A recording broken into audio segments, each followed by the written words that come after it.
This is the story of how my husband slowly tried to weaken me under the guise of love. I quietly discovered the truth, gathered evidence, and finally, with my patience, courage, and wits, I freed myself from his control. Before we begin, don't forget to subscribe. Get ready for real emotional and thrilling stories from Black adults that will keep you hooked till the end. My name is Lena Whitmore. From the outside, my life looked like something people quietly wished for. The kind of life strangers admired without knowing the cost behind it. A stable home. A successful husband. No loud fights, no scandals, no obvious cracks. Just calm, order, comfort. People used to say I was lucky. I met Caleb Whitmore at a charity fundraiser in Seattle. He wasn't the loudest man in the room, nor the most charming. But he listened, really listened. When I spoke, he didn't interrupt or try to impress me with stories about himself. He asked questions, thoughtful ones. Questions that made me feel seen. Within a year, we were married. Caleb was the kind of husband my friends compared theirs to. He remembered small details, how I liked my coffee, which songs made me nostalgic, the way I needed silence when I was overwhelmed. He never raised his voice, never slammed doors, never gave me a reason to doubt him, or so it seemed in the early weeks of our marriage. Everything felt gentle and safe. We settled into routines, morning coffee together, quiet evenings, shared dinners where he asked about my day with genuine interest. I worked remotely, and Caleb often reminded me how fortunate I was to have such flexibility. "You work too hard," he'd say softly. "You need to take better care of yourself." I thought it was love. A few weeks after the wedding, I started having trouble sleeping. Not severe insomnia, just restlessness. My mind wouldn't slow down at night. I blamed stress, the transition into married life, and the pressure of expectations. That's when Caleb introduced the pill. The first night, he brought it with a glass of water, standing beside the bed like a nurse. His tone was calm, reassuring. "You've been under stress, Lena," he said. "This will calm you." I looked at the small white tablet resting in his palm. I hesitated for a moment, but only briefly. I trusted him. I swallowed it. The sleep that followed was deep, heavy, too deep, maybe, but I woke up feeling rested, so I didn't question it. The next night, he did the same thing. And the night after that, soon it became routine. Every night, just before turning off the lights, Caleb would hand me the pill and the glass of water. Sometimes he kissed my forehead afterwards, whispering that he loved me.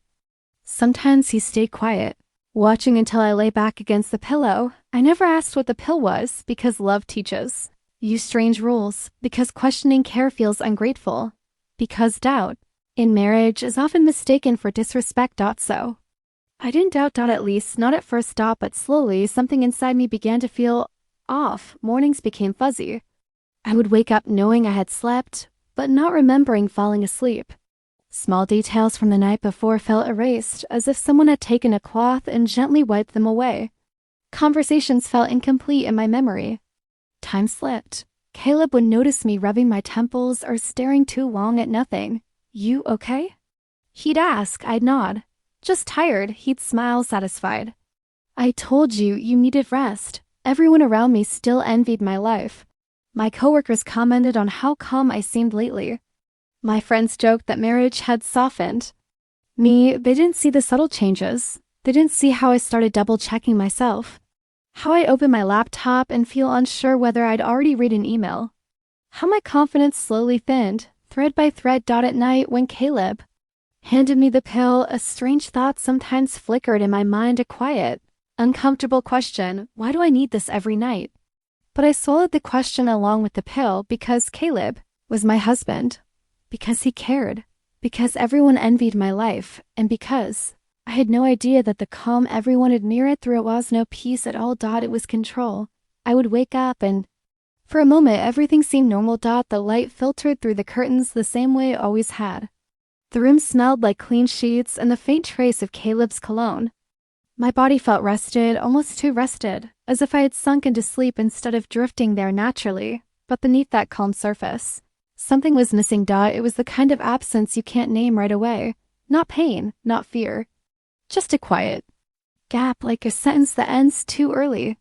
I would lie still, staring at the ceiling, trying to remember the night before and finding nothing, not even fragments. When I reached for my phone, The unease deepened. Messages had already been opened.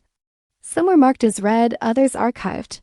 I scrolled through conversations with friends and coworkers, seeing my own replies written in a tone that felt unfamiliar, polite, short, almost distant. I didn't remember sending them. At first, I told myself it was stress. Maybe I was answering messages half asleep. Maybe everyone did that and just didn't talk about it. But then I opened my calendar. Meetings canceled. A lunch date was elected. A reminder for a doctor's appointment that has been moved to completed. I stared at the screen, my heart beating a little faster. I had no memory of doing any of it. Caleb noticed the change in me almost immediately. He always did. He'd bring coffee into the bedroom and sit beside me, watching my expression carefully. "You look confused," he'd say, smiling lightly. "I feel off," I admitted one morning. "Did I do something last night?" He laughed softly, like I'd asked a silly question. "You were exhausted," he said. "You don't remember?" I shook my head. He shrugged, unconcerned. "You fell asleep so fast. Didn't even finish your water." His answer should have comforted me. Instead, it made the emptiness heavier. As the days passed, the pattern became impossible to ignore. Each morning arrived clean and quiet, like a reset.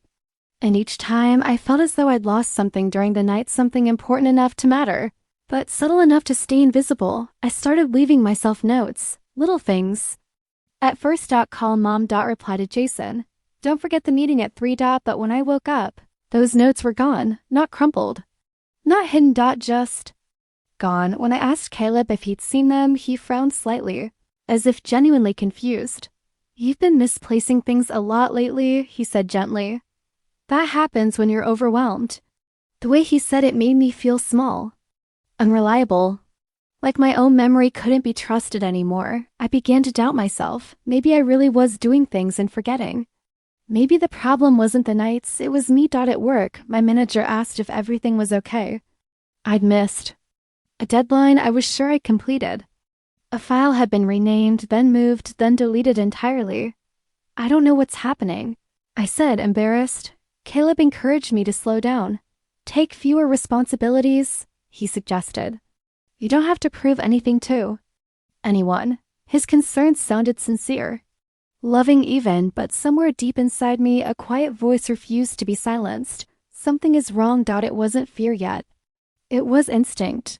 I noticed how Caleb always knew things I didn't remember telling him. How he finished my sentences in ways that felt rehearsed. How he gently corrected me when my version of events didn't match his. "That's not how it happened," he'd say calmly. "You told me yourself." I stopped arguing, because how do you defend a memory you don't have? At night, when he handed me the pill, I stared at it longer than before. It sat in his palm like a harmless solution to a problem he'd already defined. "You've been sleeping better," he said. "That's good, right?" I nodded.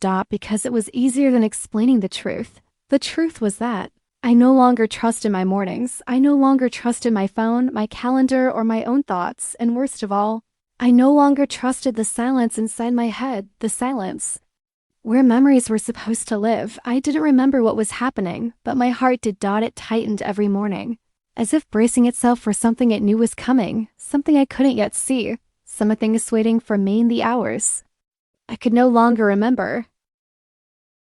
The distance didn't happen all at once. It crept in quietly. The way fog settles over a city, slow, almost polite, until you release you can no longer see where you are. My friends didn't disappear overnight. They faded. Text messages came less often. Phone calls stopped entirely. When I reached out, the replies were careful, restrained, as if they were speaking to someone fragile. One afternoon, I met my closest friend, Rachel, for coffee. Or at least, I thought I had. She sat across from me, stirring her drink without looking up.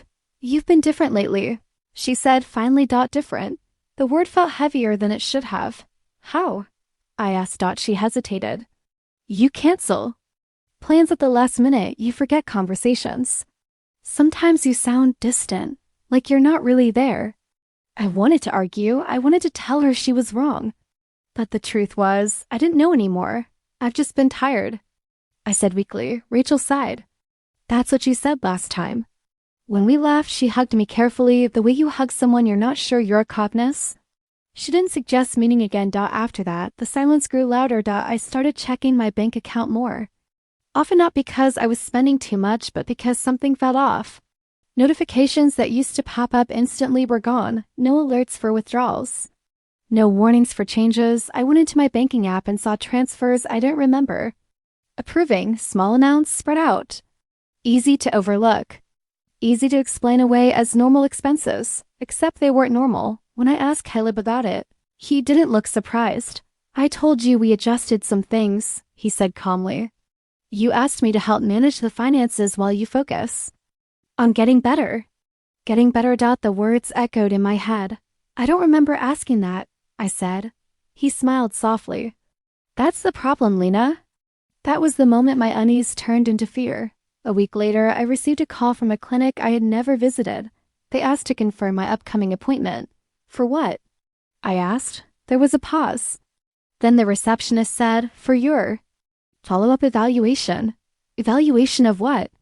I hung up and logged into my medical portal, my hand shaking as the page loaded. The diagnoses were already there. Anxiety disorder, sleep disturbance. Memory related, concerns. Notes written in clinical language, cold and official. Treatment plans outlined. Observations recorded. I stared at the screen, reading the same lines over and over, hoping they would change. I had never discussed these things with a doctor. I had never been examined, yet here it was, my name attached to words that painted me as unreliable, unstable, unwell. When I confronted Caleb, he didn't raise his voice. He never did. He sat across from me at the kitchen table, hands folded, expression patient. Doctors agree with me, he said. You're not well. The certainty in his tone was terrifying.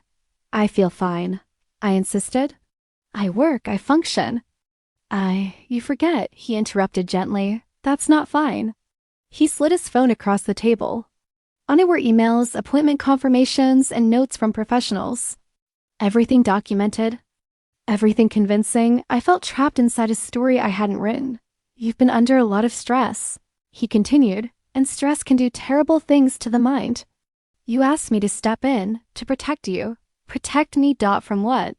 From myself? That night I stood in the bathroom staring at my reflection. I looked the same. No visible cracks. No sign of the person everyone else seemed to see. But doubt had started to take root. What if they were right? What if something really was wrong with me? That was the most dangerous thought of all because it wasn't forced on me. It felt like my own. I began to notice how often Caleb spoke for me. How he answered questions before I could. How he gently redirected conversations when I tried to explain myself. And how easily people accepted his version. After all, he was calm, rational. Concerned, I was forgetful. That night as he handed me the pill, his voice was softer than ever. This will help, he said. You trust me, don't you? I looked at the pill in my hand, and suddenly, everything became clear. I wasn't losing control because I was sick. I was losing control because someone else was taking it from me piece by piece, record by record, record by record. Night by night, I wasn't unwell. I was being made unwell, and the scariest part? Everyone believed it. That night, I made a decision. Not the kind of decision you announce out loud or write down somewhere safe. The kind that settles quietly in your chest, steady and irreversible. I didn't feel brave. I felt desperate and strangely clear. When Caleb handed me the pill, my hand didn't shake. I placed it on my tongue just like every other night. I lifted the glass of water and drank slowly, carefully, letting him watch. I even swallowed once. Just enough to make it convincing, but I didn't swallow the pill. I let it rest beneath my tongue, bitter and chalky, while I lay back against the pillows. I focused on my breathing, keeping it slow even. I let my eyelids fall closed, let my body go still. I became exactly what he expected me to be. Silent, unaware, asleep. Minutes passed, or maybe longer. Time stretched thin in the darkness. My heart pounded so loudly I was certain he could hear it. I was terrified I'd cough or move or give myself away, but I didn't. I listened. The room stayed quiet at first. Then I felt the mattress shift slightly as Caleb moved. He waited, always careful, always patient. Only when he was sure did he stand up. I kept my eyes closed. I heard his footsteps cross the room. The soft click of the closet door opening. The faint rustle of hangers sliding aside, my breath caught. This was the part of the night I never remembered. The part that belonged to him. I cracked my eyes open just enough to see shapes through my lashes. Caleb stood with his back to me, pulling a thin folder from the back of the closet. It was tucked behind coats I rarely wore. Hidden in a place I had no reason to search, he carried it to the dresser and opened it carefully like something fragile. Paper. Slid against wood. He didn't rush. There was no panic in his movements, no guilt. This wasn't a crime committed in secret, it was a plan executed with confidence. I watched as he flipped through pages, pausing to read something closely. He nodded to himself, as if confirming a detail. Then I saw the words, bold, official, impossible to misunderstand. Beneficiary change request. My pulse raced. He turned the page, and for a brief moment, the lamplight caught the document just right. I saw my name, not where it should have been. I was listed second. Secondary. My chest tightened so sharply I thought I might cry out. I bit down on the inside of my cheek, forcing myself to stay still. Forcing myself to keep breathing. This wasn't about protection. This wasn't about care. This was preparation. Caleb returned the folder to the closet, just as carefully as he'd taken it out. He adjusted the hangers, erased any sign of disturbance. Then he stood there for a moment, motionless, watching me. I could feel his eyes on my face, studying the rise and fall of my chest, measuring my stillness, judging whether I was truly gone for the night. I didn't move, satisfied. He turned off the lamp and slid back into bed beside me. Within minutes, his breathing slowed. I stayed awake for hours. The pill dissolved slowly under my tongue, leaving a bitter residue I would never forget. Every sensation felt sharper than it ever had before. The sheets against my skin, the sound of the clock ticking, the weight of his presence inches away from me. By morning, my fear had transformed into something else. Understanding. The missing memories weren't accidents. The diagnoses weren't misunderstandings. The control wasn't subtle anymore, it was deliberate. I had crossed a line that night. I was no longer just surviving what was happening to me. I was witnessing it. And once you see the truth, you can't unsee it. I didn't sleep at all. But for the first time in weeks, I was fully awake. I saw everything that night. Not all at once. Not in a dramatic rush. The truth revealed itself slowly, the way poison spreads quiet. Patient, undeniable. When morning came, Caleb left for work like nothing had happened. He kissed my forehead, reminded me to rest, and told me not to push myself. I'll handle everything, he said. You just focus on getting better.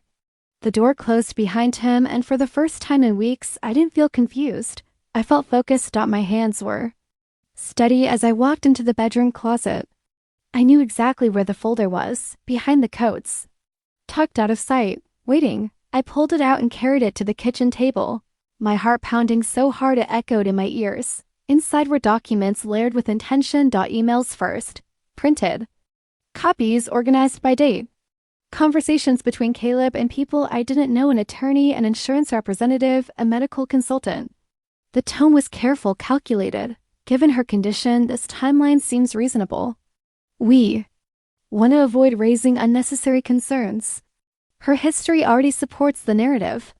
The narrative, that word stayed with me. Next were therapist's notes. They looked official at a glance, logos, signatures, clinical language, but as I read them, something felt wrong. The descriptions didn't match me. They described a woman who was unstable, impulsive, and emotionally dependent. A woman who couldn't be trusted with her own decisions. Each note referenced sessions I had never attended, conversations I had never had, concerns I had never voiced. It was a performance on paper, and I was the character being rewritten. My chest tightened as I reached the last section of the folder, a draft document. Typed, polished. Labeled clearly at the top, in case of accidental overdose. I couldn't breathe. The words that followed were clinical and detached. No emotion, no hesitation. Just procedures, explanations, justifications. It outlined what steps would be taken, who would be contacted, how the incident would be described. Why would it make sense? Because of my condition. Because of my history. Because of my ongoing treatment. He wasn't waiting for me to die. He was preparing for it, and he had done it so thoroughly that my death would look like the most logical conclusion. I sat there for a long time, Staring at the papers, my hands numb. The kitchen felt smaller, tighter, like the walls were closing in around the truth. This wasn't panic. It was clarity. Caleb's love had always felt calm, measured, controlled. I had mistaken that for stability. But now I understood his affection had limits, conditions. Price. I thought back to every time he had told me I was tired. Every moment he'd gently correct my memory. Every appointment he'd scheduled for my own good. It hadn't been kindness. It had been under construction. He was building a version of me that couldn't object, a version that wouldn't be. Believed a version that would disappear quietly. And I was standing right in the middle of his plan. That realization should have broken me. Instead, it anchored me. I put the documents back exactly where I found them. I erased every trace of my search. When Caleb came home that evening, I smiled. I asked about his day. I listened. I played my part because I finally understood the rules of this game. He thought I was unaware. He thought I was weak. He thought the story already belonged to him, but stories change when the character says she's being written out. That night, when he handed me the pill, I took it without hesitation because now I knew what it was for, and I knew something else. 2, I wasn't just part of his plan anymore. I was the one watching it unfold. I didn't scream. I didn't cry. That surprised me the most. I had always imagined fear as something loud: panic, shaking hands, desperate phone calls in the middle of the night. But real fear was quieter than that. Real fear taught you how to breathe slowly, how to keep your face still, how to survive without drawing attention to yourself. I learned to stay quiet. After that morning, I moved through the house like a shadow. I followed routines. I nodded when Caleb spoke. I let him explain things to me. I let him worry aloud about my condition while I sat beside him, eyes lowered, grateful on the surface. Inside, I was counting moments, counting mistakes, counting opportunities. When he left for work, I didn't rush. I knew rushing led to errors. Instead, I waited until the house felt empty enough to breathe. Then I started collecting pieces of the truth slowly, carefully. I took screenshots first, emails on his laptop, insurance portals left open, calendar entries sent to accounts I had never seen before. I captured everything exactly as it was, making sure timestamps and sender details were visible. I didn't save them on my phone. I emailed them to a private account I created at the public library, an account Caleb didn't know existed. An account with a password I never typed at home. Next came the recordings. I didn't confront him. Confrontation was what he expected from someone unstable. Instead, I asked gentle questions. Innocent ones. Did the doctor really say that? Can you remind me what the medication is for? Why do I feel worse in the mornings? I let him answer. I let him explain. I let him lie. My phone sat face down on the table, recording everything. His calm tone, his certainty. The way he framed every decision was his protection. You asked me to help. He said one night, you trust me. He said another. Each sentence became evidence. I backed everything up to the cloud, multiple places, multiple accounts. I labeled nothing with my name. I didn't organize by topic. I organized by date because timelines tell stories better than emotions ever could. Then, I practiced acting. I learned how to look tired without being weak, how to seem confused without asking questions, how to forget small things on purpose so he wouldn't notice when I remembered the important ones. I stopped correcting him when he said I'd agreed to something.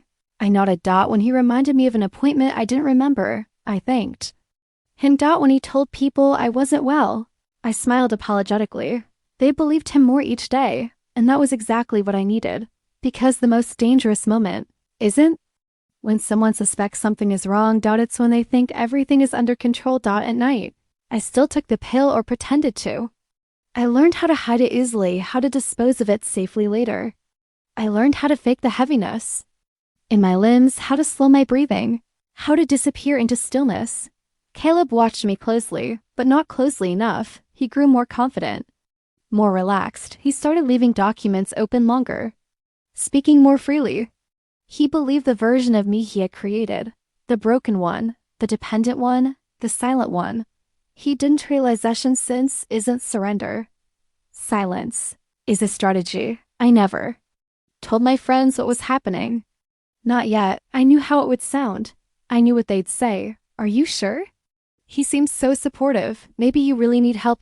So I waited. Because I wasn't trying to convince anyone with words. I was building proof. Late at night, lying beside him, I listened to his breathing and reminded myself of one truth over and over again. The prey isn't the one who's afraid. The prey is the one who doesn't know. They're being hunted. Caleb thought I was fading, but I wasn't disappearing. I was preparing. And soon he would realize that the story he'd been writing, the one where I quietly slipped away, was no longer his to finish. That night, he handed me the pill again. The routine had become a ritual. Caleb stood beside the bed, calm, precise, the way he always did. His eyes were steady, expecting compliance, expecting silence, expecting me to be exactly what he had made. Me, compliant, fragile, unquestioning. I held the glass in my hand and smiled. Not the small, nervous smile I'd given him before, but a full, confident one. "I trust you," I said. His expression softened slightly. Satisfaction, relief, control. He didn't know it yet, but control is fragile. I took the pill from his hand and set it aside. Not under my tongue this time, not hidden.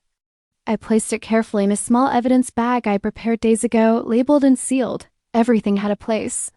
Everything had a purpose. For months, I had collected proof. Hidden recordings, screenshots of emails, copies of fake therapist notes, cloud backups of conversations and documents. Every thread, every lie, every manipulation meticulously captured. Now, all of it was ready. Caleb moved closer to the bed, brushing my hair back gently. "Sleep well," he murmured as if nothing was unusual. I nodded, pretending fatigue, letting him believe he was in control. The night stretched, quiet, calm, perfect for what I had planned. I lay still, letting him watch, letting him believe the old story that I was weak, unaware, and dependent on him. Then, in a moment of careless confidence, he reached for the folder again, the one I had seen months ago, the one containing the beneficiary change request. He didn't know it had been duplicated, scanned, and uploaded to authorities in my private cloud. Every move he made was being recorded. Every word he said would be evidence. I let him speak freely. I let him narrate his own intentions aloud, believing I would never know. "I've done everything for you," he whispered to the empty room as if justifying the lies. "I've kept you safe, even when you didn't understand it." SAFEI. Felt the words sharpen like a blade. Every time he said safe, I thought of the nights I had almost succumbed to that pill. The nights I had felt my memory slip, my sense of self dissolve. The nights I had been alive in body, but not in mind. And now I was awake. Hours later, when he finally returned to the bedroom and climbed into bed beside me, I smiled again. Calm, patient, waiting. Because the authorities were on their way. I had made the call earlier in the day, time to arrive after I had gathered everything. Every document, every piece of proof, every recording would leave no room for doubt. I didn't need to speak. I didn't need to plead when the police arrived. The moment was surreal. Caleb opened the door, still smiling, unaware that his world was about to collapse. "She's unstable," he shouted immediately, his voice tight with panic and indignation. I stayed silent, calm, collected, because this time I had control. The officers looked at me. They looked at the folder I had left on the table. They looked at my calm, steady eyes, and they listened. Every hidden recording, every saved email, every document confirms his manipulation and planning. It all told the truth. Caleb's calm facade cracked. His certainty faltered. He sputtered, tried to weave a story, to paint me as irrational, but the proof was indisputable. Every claim he had made over the months now worked against him.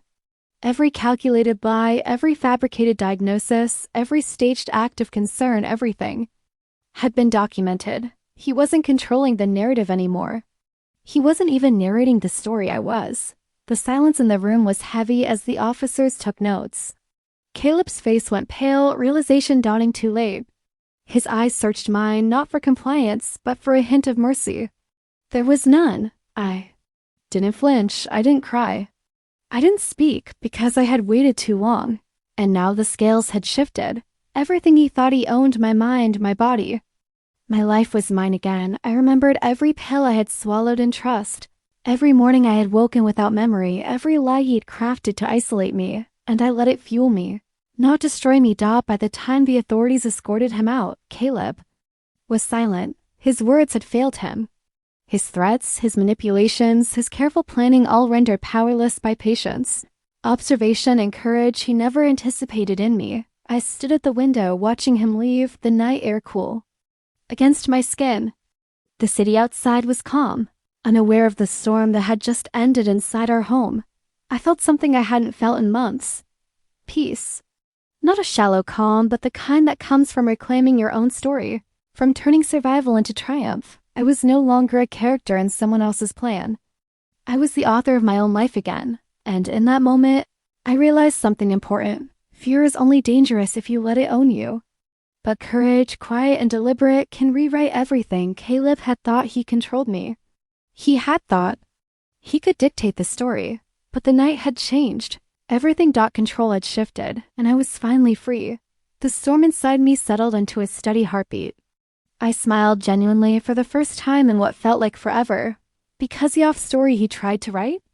It was mine now, and I would tell it exactly as it happened. No lies, no omissions. No more control. The prey had learned how to strike back. And in the end, I had won.